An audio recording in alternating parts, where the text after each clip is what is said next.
के अंबिकापुर है मोर संग जोराबे मैं तो ना घर में आकर मोर संग शादी रचाबे। बाबू चले तो गाना बजा।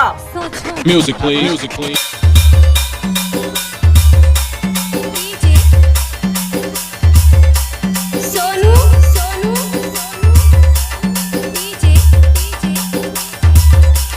Manish बाबू तेरा गाना चालू कर। हाँ हाँ हाँ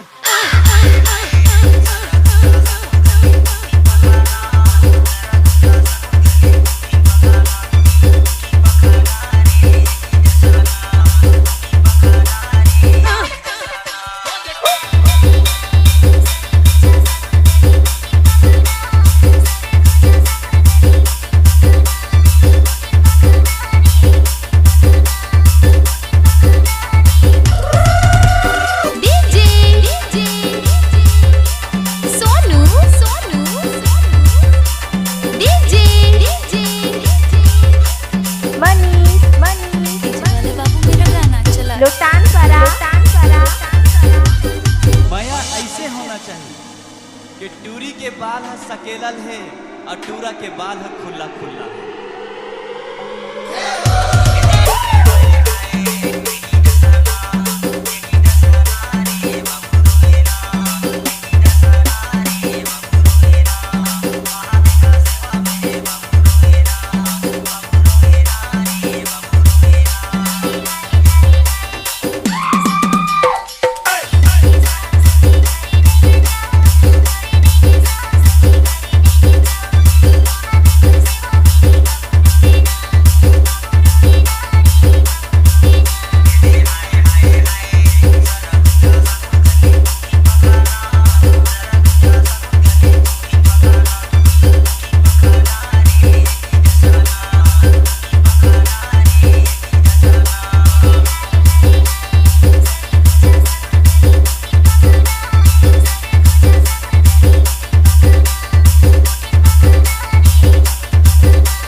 मुंह में राजश्री और पाकिट में छुरी, लड़की देख लिए तो बोल दिए।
बोलना संगे सुनना बताना एला ले लेना का ए मोर प्यार के निशाने है मोर राजा।